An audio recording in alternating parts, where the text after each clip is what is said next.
Hello children, welcome to Samveda E-Class Learning of Class 6 Social Science. Today children, in this class, let us learn about the rise of new religions, which is the 7th chapter of your textbook. Children, before starting, I want you all to be ready with your study materials. Are you all ready with your study materials? Hope so children. Now, first, let's do an activity children. Children, observe this picture and say me what is depicted in the picture. Is okay children? Let me narrate you an incident related to this picture. Later on, I'll be asking you few questions. Are you all ready children? Okay. Now, look at this picture children. You can find a lady in the picture, isn't it? Yes. Now, this lady, she has lost her only child and she will be holding that child. She will be holding the dead child and she will be roaming in the streets. And she will be asking everyone to make her child alive again. Seeing this pitiful condition, a man takes her to a sage. Now, the woman requests the sage to make her dead child alive again. Understanding her situation, the sage says, "Certainly, I'll make your child alive. You have to bring a handful of mustard seeds from a house which has got no death to do in it." The woman was very happy. She starts rushing to all the houses asking for a handful of mustard seeds. Wherever she goes, the people were ready to give her a handful of mustard seeds. But when she asked about the death, everyone said, "No, recently my father-in-law died. Recently my father died. My mother died. It was a father, mother, sister, brother. My baby died." Like this, everyone replied her that there was a death in their house. Now this lady came to know why the sage had given her that task. So children, did you get the message? What message the sage is giving to this lady? Children, death is inevitable. Death comes to everyone. It's a natural process. Now children, after listening to this incident, after listening to this story, can you say me who is the sage in this picture? Yes children, right. It is none other than Buddha, and the lady whom you are seeing here is Kisa Gautami. So children, in this class we will be learning about Buddha, not only about Buddha but also about Mahavira under the chapter The Rise of New Religions. Now children, let us know the competences we are going to gain from this lesson. At the end of the lesson, we will be able to understand the causes for the rise of new religion and to know the preachings of Gautama Buddha and Mahavira and to comprehend the relevance of Buddhist and also Jain philosophies. Not only that, we will be able to appreciate the tradition of republics which were present 2500 years ago. Now children, first let us know what are the causes for the emergence of the new religion. During Vedic period, rituals like yaga and yagnas needed animal sacrifice. What is animal sacrifice? So in Kannada we can call it as prani bali. Sacrificing the animal for the purpose of yaga and yagna is called as animal sacrifice. Children, this affected the food production. Apart from the food grains, milk and ghee were offered as avisu and burnt in the fire, which resulted in the shortage of the food. Children, we have already learned about the word avisu. You are familiar with the word avisu in the culture of Vedic age, isn't it children? You are all very familiar. We have already learnt it in the culture of Vedic age. What does avisu means here? Avisu means offering the food grains, milk and ghee to the Agni Kunda is called as avisu. Children, once in a while it was okay, but these yagas and yagnas were done very frequently. As they were doing it very frequently, this resulted in the shortage of the food. People believed that only through these yagnas, true liberation, mukti, is possible. These costly rituals were conducted by reciting Sanskrit shlokas. Sanskrit was not understood by the common people children. People were in expectation of a simple path. They wanted to have a simple path to liberation. That was explained in their own language and they wanted it to be explained in their own language. Due to the Varna system, social disintegration set in. Children, which are the 4 Varnas which we have already learnt in your previous chapter? Which are the 4 Varnas? Can you name me? Yes, the 4 Varnas are Brahmanas, Kshatriyas, Vaishyas and Shudras. Due to the Varna system, social disintegration set in. So, what does the word social disintegration mean here? The word social disintegration means that it's a tendency for a society to decline. That we call it as social disintegration. Due to the Varna system, there was a tendency of the society to decline, and this also led to the social discrimination. See, one more word we have come across, that is social discrimination. What does the word discrimination mean? Inequality between the individuals is called as discrimination. That inequality might be on the basis of caste, religion, creed, etc. Or it might be on the color also. So, social discrimination refers to the individual differentiation between the people, that is based on the caste, color, creed, religion, etc. And the priestly class of that time enjoyed many luxuries. Luxuries here means, children, many comforts. They had many comforts when compared to the others. Kshatriyas became powerful and republics emerged. All these reasons paved the way for the rise of new religion around 2500 years ago, children. Next, 62 new religions emerged. Among them, Buddhism and Jainism are important. Gautama Buddha was the founder of Buddhism and Mahavira was the important Tirthankara of Jainism. Tirthankara here means the spiritual teacher, spiritual leader. Now look at this pics, children. This is the picture of Gautama Buddha and this is the picture of Mahavira. Now let us learn about Buddhism. The religion founded by Gautama Buddha was Buddhism and it was established 2500 years ago. Now let us know about Buddha's life, children. Firstly, let us know where Buddha was born. Buddha was born in Lumbini near Kapilavastu in Nepal. His childhood name was Siddhartha. His father was Shuddhodana. He was the head of Shakya Republic. And mother name was Maya Devi and his wife was Yashodhara and his son was Rahula. Next, children, look at this map. So here this is Nepal and I have located Lumbini. Lumbini is in Nepal. So Gautama Buddha was born in Lumbini. Now look at this pic, children. In this pic you can find Asita, a sage, and the infant Siddhartha is being shown to Asita. A sage named Asita predicted that Siddhartha would become a powerful king or a sage who would enlighten the world.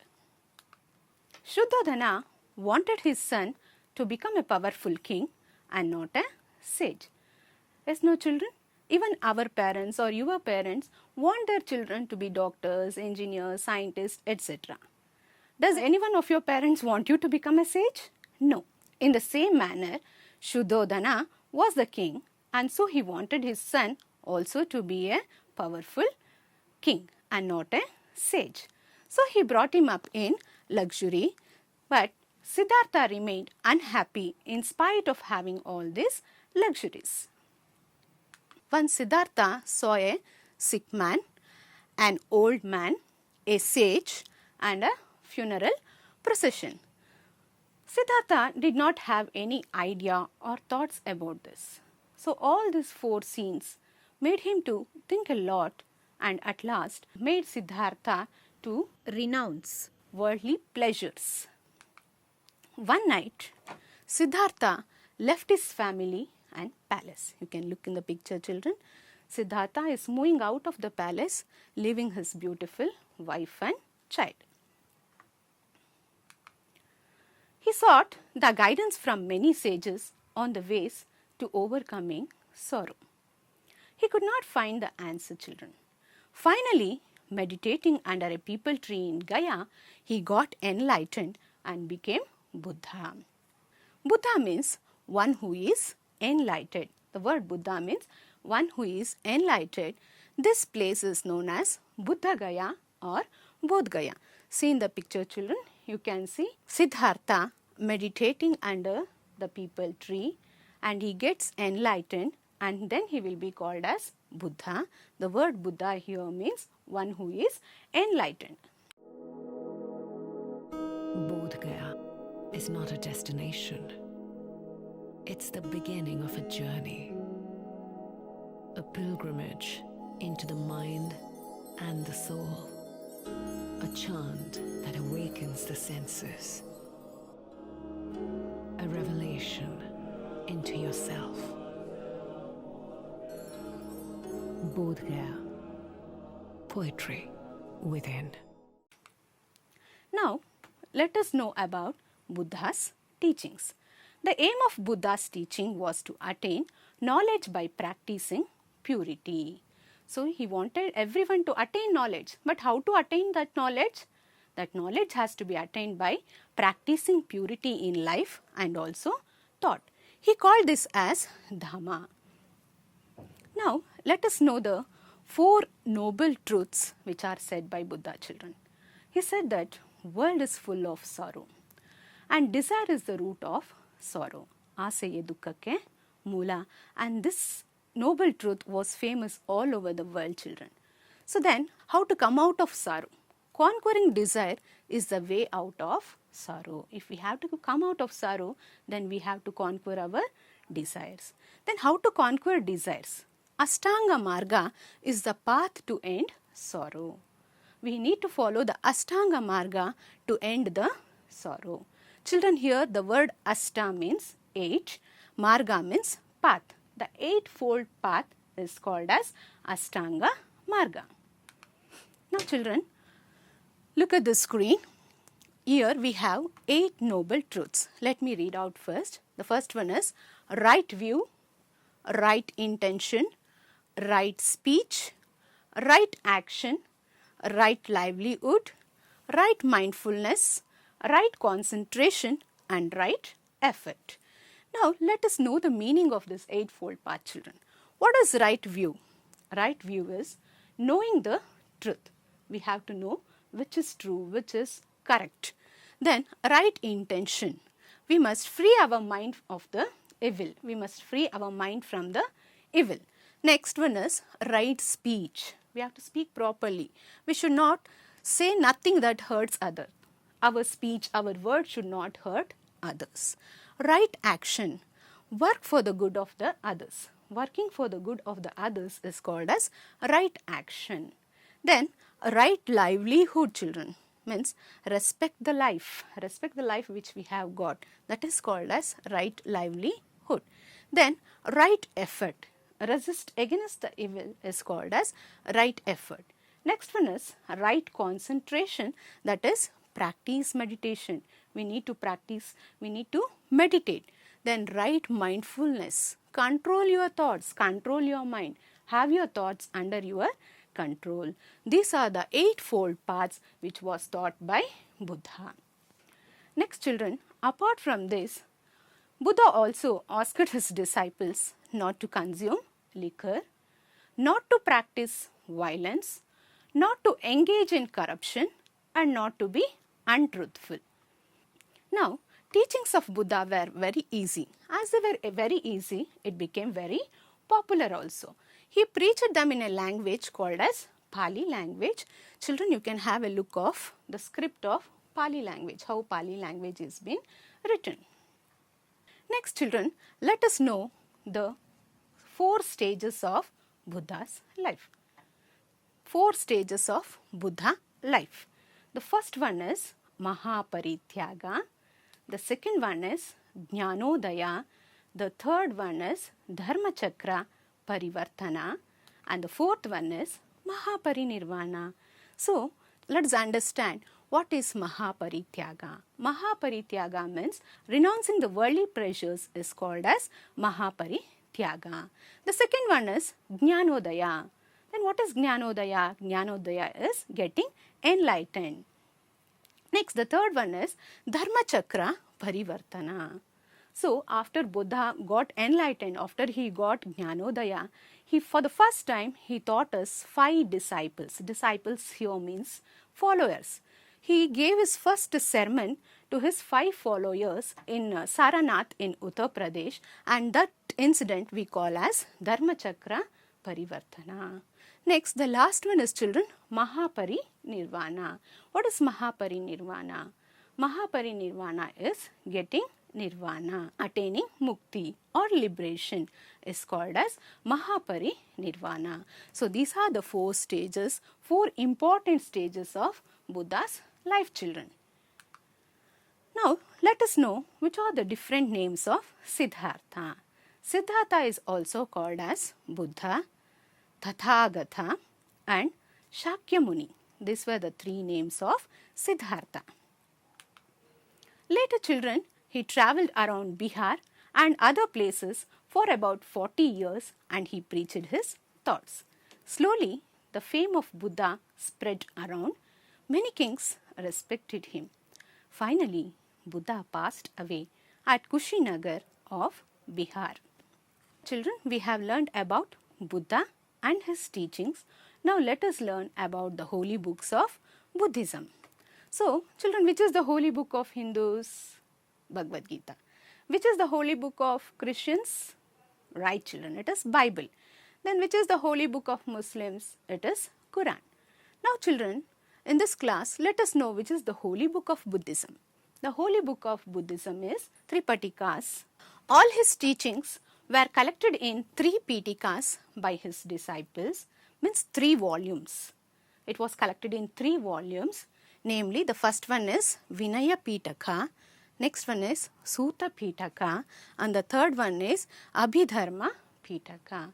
So, these are the 3 books and we call it as Tripatikas, and it is the holy book of Buddhism, children. Next, Buddha did not write any books. Buddha did not write any of these books. His disciples took note of his teachings and preserved them. Later, his teachings were compiled in the form of Sutta Pitaka. This book is in Pali language. Now, children, let's move on to Jainism. Under Jainism, let us learn about the life of Mahavira.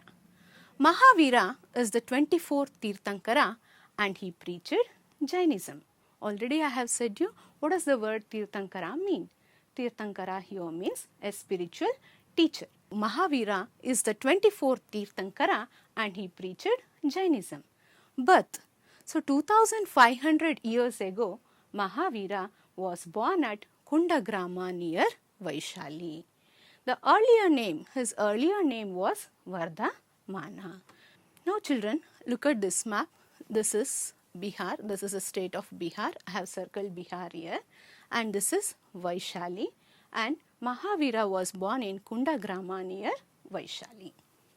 Now, let us know about his parents. His father was Siddhartha, a rich Kshatriya. He was a rich Kshatriya and he was the head of Kundagrama. Mother was Trishula Devi. Vardhamana left his home in search of enlightenment. He spent some time as a Digambara Muni.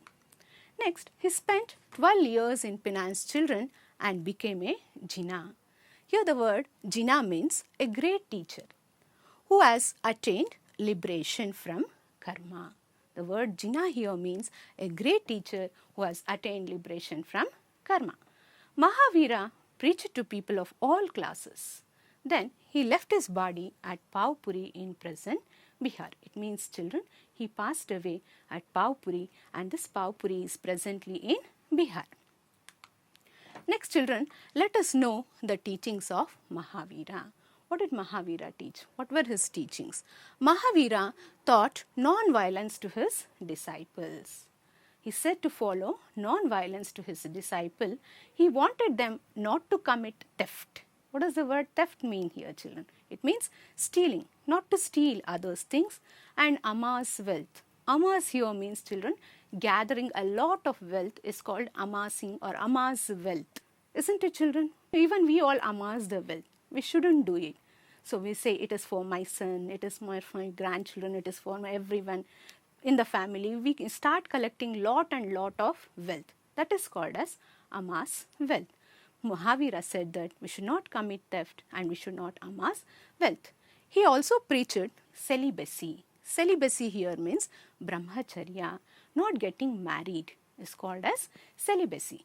Jainism has given more prominence to non-violence than any other religion in the world. Mahavira's teachings are in the continuation of the 23rd Tirthankara, Parshvanatha. So, who was the 23rd Tirthankara, children? The 23rd Tirthankara was Parshvanatha and the 24th Tirthankara was Vardhamana Mahavira. Here you can find the picture of Parshvanatha. Now, children, let us know the two sects of Jainism. The two sects of Jainism are, the first one is Shvetambaras and the second one is Digambaras. Now, what do we mean by Shvetambaras? Shvetambaras were the followers of Parshvanatha and they used to wear white clothes. Now, let's know about Digambaras. Digambaras were the followers of Mahavira and they wear no clothes. Understood, children? There are two sects of Jainism. One is the Shvetambara and the other one is Digambaras. Next, children, look at this picture. The first one is the Shvetambaras and the second one is the Digambara.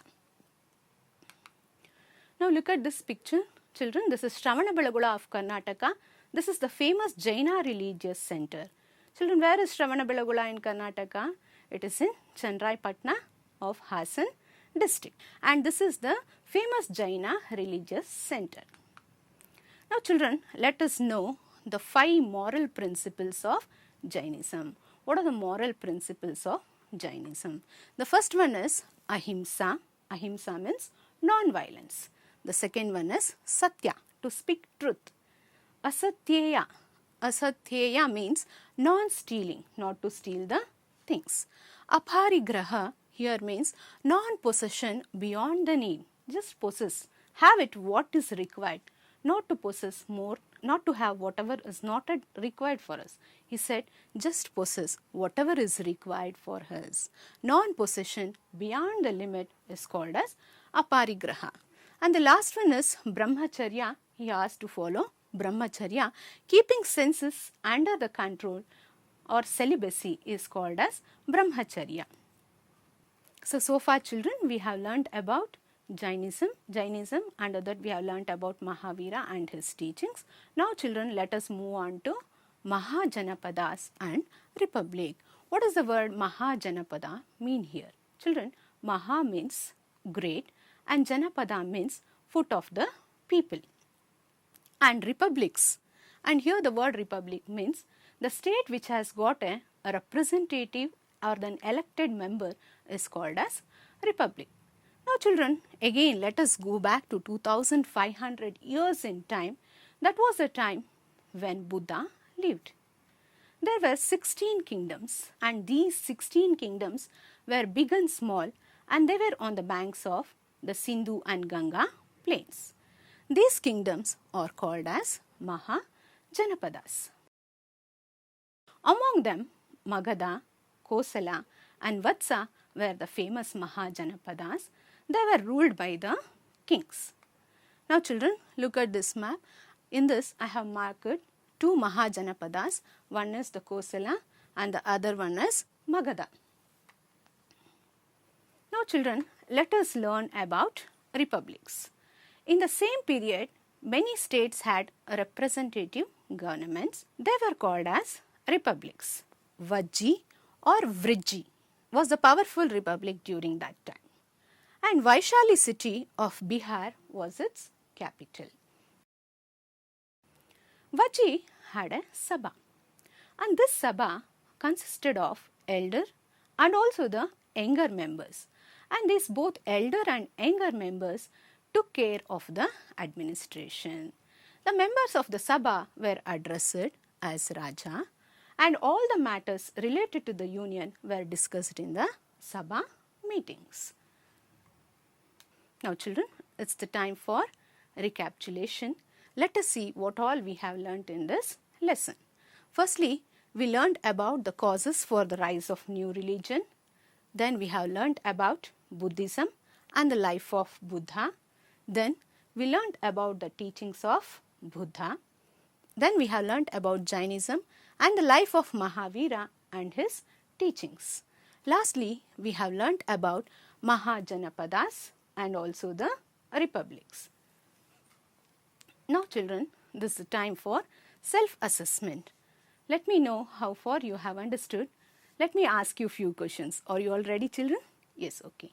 Now, we'll make a pyramid of words and the clues I have here. Okay. The first one is important among the republic. Which was the most important among the republic? Yes, what did you say children? You are right, it is Vajji. Vajji was the important republic. Next, which was the birthplace of Gautama Buddha? Yes, your answer is right. Lumbini was the birthplace of Gautama Buddha. 24th Tirthankara. Who was the 24th Tirthankara? It is Mahavira. Mahavira is the 24th Tirthankara. Next, founder of Buddhism. Who was the founder of Buddhism? It was Gautama Buddha children. Good children, you have answered all the questions correctly. Now it's the time for home assignment children. I want you all to make a note of this question, answer it and show it to your respective teachers. First question, let me read it out for you children, make a note of it. Where was Gautama born? Where did Buddha give his first sermon? Where was Mahavira born? What is the meaning of Dharma Chakra Parivartana?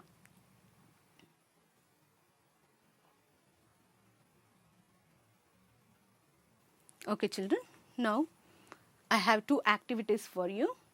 Read stories of Gautama Buddha, collect the picture of Jaina Bastis and prepare an album. Thank you children. I am Shalini from GHPS Kaudanhalli, Bangalore South 4. Thanks for watching.